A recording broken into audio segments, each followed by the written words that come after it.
Salut tout le monde, c'est Purplista, j'espère que vous allez bien. Comme vous l'entendez à ma voix, moi ça va pas forcément top, parce que qui dit enseignante en maternelle dit forcément maladie, surtout que vu que c'est ma première année, voilà, je chope tout ce qui traîne. Donc là j'ai une super pharyngite des familles qu'on apprécie, à cause de mes élèves, voilà, parce qu'ils sont malades. Donc, et en plus moi j'ai l'impression que j'arrive pas à guérir. Donc si je suis malade, excusez-moi si j'ai une voix bizarre, voilà. Mais j'avais envie de filmer parce que, en fait, on est mercredi. Au moment où vous voyez cette vidéo, en fait, je l'ai tournée ce matin. Et en fait, ce week-end, vu que j'étais couchée, j'avais pas de voix. Du coup, je me suis dit, je vais pas filmer parce que sinon les gens ils vont pas m'entendre. Donc, du coup, je filme aujourd'hui parce que j'avais envie quand même de vous présenter un petit peu les activités que je fais avec mes élèves. Parce que je pense que ça peut toujours donner des idées à certains ou certaines.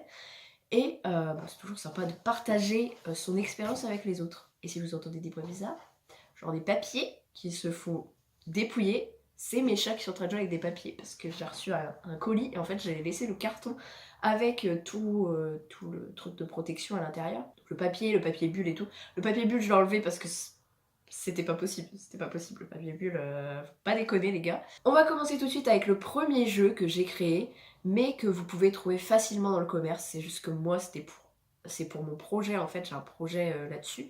Donc du coup c'est pour ça que je l'ai créé moi-même, enfin je l'ai créé moi-même, j'ai pas la science infuse, hein, j'étais chercher ça sur internet, j'ai imprimé, j'ai plastifié, boum, voilà, l'atelier il était prêt. Donc c'est un atelier avec le jeu du memory, alors ça se présente comme ça. Je vais essayer de pas faire trop de reflets. Donc c'est des poissons en fait. Ah bah là c'est le même. Voilà, donc il y en a plusieurs. Hein. Ah mais. Ah mais. Ils me les ont bien rangés. Waouh. Super les gars. Super. Alors en fait, donc dans mon école du lundi, où j'ai des moyens et des grands, j'ai un projet sur le milieu aquatique. Donc on fait en art visuel, on le fait en lecture et enfin je fais des petits jeux comme ça avec des animaux aquatiques. Et en fait, quand j'ai récupéré mon jeu lundi, eh bien il était tout en bazar. Et quand je l'ai fait hier, parce que du coup je me sers quand même de mes trucs que j'ai fait le lundi pour mes élèves du mardi. Oui, donc du coup il y a des ateliers que je peux me servir du lundi au mardi, puisque vu que le mardi j'ai des grands, du coup les grands peuvent faire les ateliers que j'ai fait avec mes moyens grands la veille, enfin plus avec mes grands du coup, comme ça tous les grands font la même chose. Et du coup donc j'ai proposé cet atelier hier à mes grands de ma classe petit grand. C'est compliqué à suivre, hein. Franchement même moi j'ai du mal à savoir quand est-ce que je suis avec des petits, quand est-ce que je suis avec des grands. J'arrive même plus à parler d'ailleurs. Ouh, je suis fatiguée. Donc hier, mes grands de ma classe petit grand ont joué à ce jeu et du coup ils ont super bien rangé les cartes. Alors que quand je l'ai récupéré lundi, c'était le bazar dans les cartes. Ah quoi que je dise ça, mais non en fait. Elles sont pas forcément bien rangées. Donc du coup, le jeu comporte 48 cartes, il y a 24 paires. Donc j'ai un jeu de memory que j'ai acheté dans le commerce. Donc là c'est un vrai jeu de cartes que j'ai acheté dans le commerce, alors que là, eh bien c'est juste, donc il y a une feuille de papier, il y a une feuille de canson derrière, donc j'ai collé les deux. Et ensuite j'ai plastifié pour que les cartes soient un peu plus résistantes et surtout pour qu'on ne voit pas de dos ce qu'il y a sur la carte. Parce qu'en fait, je peux... Attendez, je vais essayer de vous montrer une autre carte qui a été faite dans le même genre. Si par exemple je prends ça, donc là c'est une phase d'un dé, donc on a le 1, mais en fait quand on regarde de l'autre côté, ah bah vous, ah si là on voit un petit peu.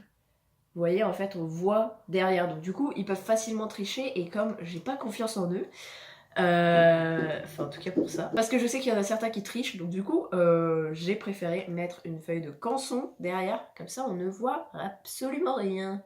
Et comme ça ils peuvent pas tricher, ça c'est cool. Alors avant de vous présenter la deuxième activité en fait, c'est une activité en lien avec mon projet milieu aquatique. Donc en fait je pense qu'on va travailler, ça va être mon fil rouge de l'année, on va travailler là-dessus beaucoup. Je vais pas forcément faire le milieu aquatique toute l'année, mais en fait, donc là on commence par le milieu aquatique, après on peut faire le milieu terrestre, genre les animaux domestiques, les animaux de la forêt, les animaux, enfin je sais pas, plusieurs animaux, pour que ça arrive jusqu'à la période 5 en fait.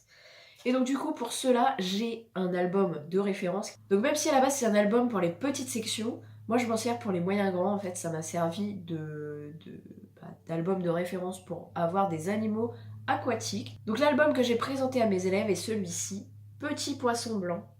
Donc à l'intérieur il y a plusieurs animaux aquatiques. Là par exemple une étoile de mer. Là par exemple une tortue de mer. Voilà, donc il y en a plusieurs. Et donc je me suis servi de ça pour pouvoir les faire parler sur les différents animaux qu'on pouvait trouver dans l'eau. Donc du coup, bon, c'est pas moi qui ai créé ce jeu, hein, je vais pas vous le cacher. C'est ma sœur qui a créé ce jeu, parce que quand elle avait aussi des petits, elle avait fait ce jeu, mais moi du coup je l'ai fait avec des moyens grands et ils ont trop kiffé. En plus les grands parce que les moyens ils n'étaient pas très intéressés par ce jeu. Donc c'est un jeu comme ceci, il y a des cartes comme ça. 4, voilà, avec le petit dé dessus. On a également des petites cartes avec des numéros. Et donc en fait le but, bon ça va être compliqué de vous montrer, hein, j'avoue, je préférerais vous le montrer. Je l'ai montré aux élèves, en fait je l'avais mis au tableau avec des aimants, donc c'était plus pratique pour leur montrer. Mais du coup je vais vous le montrer comme ça, donc on va prendre que le 1 et le 2. Donc ça se présente comme ça. Alors on met le 1 à droite et le 2 à gauche. Donc normalement c'est comme ça, voilà. Je vais essayer de pas vous éblouir non plus. Donc 1, 2, 3, 4 normalement. Et bon là je vais pas mettre 3, 4 parce que j'ai pas 36 mains. Donc je pioche. Alors, attendez, je vais essayer de piocher, voilà. Je vais essayer de piocher un numéro que j'ai parce que si je pioche 3 ou 4, ça va pas être intéressant. Donc là j'ai pioché 2. Donc j'ai pioché le 2, donc j'ai le droit de retourner ma carte numéro 2. Voilà, donc ça fait comme ceci.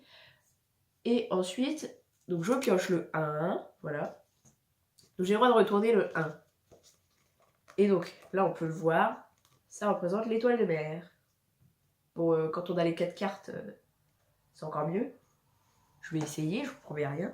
Quand on a les 4 cartes, ça donne ceci. Bon, c'est mal fait, hein, je suis désolée. Voilà, je suis pas très bonne pour montrer des choses, mais bref. Donc voilà, donc cet atelier du coup s'appelle Puzzle Magique et donc il reprend tous les animaux marins de cet album.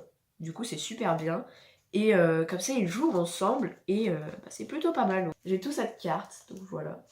Et donc j'ai quelques cartes avec des numéros et du coup les enfants piochent un numéro, ils retournent la carte, ensuite c'est au copain suivant de jouer, pioche un numéro et retourne sa carte et ainsi de suite jusqu'à ce que tout le monde ait retourné toutes les cartes de son puzzle et qu'on voit tous les animaux du puzzle. Donc ça je l'ai fait aussi hier avec les grands, du coup puisque le matin il y a un atelier où ils sont en autonomie puisque moi je suis avec les petits. Donc activité numéro 3, ça se présente comme ceci. Donc nous avons des cartes et nous avons une petite enveloppe. Alors, les cartes représentent un tangramme. Donc là, vous voyez, c'est un chien. Donc il y en a plusieurs comme ça, une tortue, un chat, voilà, bref. Un tangramme. Je pense que vous connaissez le principe d'un tangramme. Donc il y a des formes géométriques dessus. Et en fait, dans mon enveloppe, j'ai des petites formes pour pouvoir réaliser ce tangramme. Donc c'est un tangramme qui ne se réalise pas sur la fiche parce que en fait, mes élèves ont voulu prendre par exemple le carré et le mettre sur la tête du chat, sauf que en fait vous voyez, le carré est beaucoup plus gros que le carré qui est présent, donc en fait il faut le faire à côté. Donc on a des petites formes comme ça. Enfin voilà, il y a plein de formes. Donc on a des formes et on doit reproduire le tangramme qui est sur la fiche. Là je l'ai pas avec moi mais j'ai également une feuille avec tous les modèles de tangramme dessus et où les élèves doivent faire une croix quand j'ai été vérifier que le tangramme qu'ils avaient réalisé était correctement réalisé. Donc voilà, ça leur permet de réfléchir à comment placer leurs pièces pour pouvoir réaliser le modèle. Il y a des élèves qui se sont débrouillés mais super bien, il y a des élèves qui se sont galérés comme jamais. Et donc du coup en parlant d'élèves qui galèrent, hier avec mes moyens grands, non mes petits grands, donc avec les grands parce qu'avec les petits en fait on fait surtout du langage au début, beaucoup de langage, de la manipulation, du langage, de la manipulation, du langage. On fait pas beaucoup d'ateliers, mais avec mes grands j'ai essayé de faire du pixel art. Donc voilà à quoi ça ressemble. Donc j'ai plusieurs modèles que j'ai pioché sur internet. Donc voilà, et je vais vous montrer le résultat avec mes élèves. C'était pas forcément gagné. Là, on a une élève qui a essayé de reproduire ceci. Bon, pour l'instant, ça ressemble. Je lui ai dit, là, c'est très bien, ça ressemble, c'est génial. Donc, celle-ci, elle a bien compris le principe. Alors, par contre, j'ai une autre élève qui m'a fait un truc. Je lui ai même dit, je lui ai dit, mais comment ? Qu'est-ce que tu m'as fait ? Et genre elle m'a dit bah si maîtresse j'ai fait. Je l'ai bien fait mon truc. Alors attendez, je retrouve le modèle parce que j'ai sa feuille mais j'ai pas le modèle. Donc à la base, on devait voir ça sur sa feuille, un petit dinosaure. Et on se retrouve avec ceci. Waouh! Super!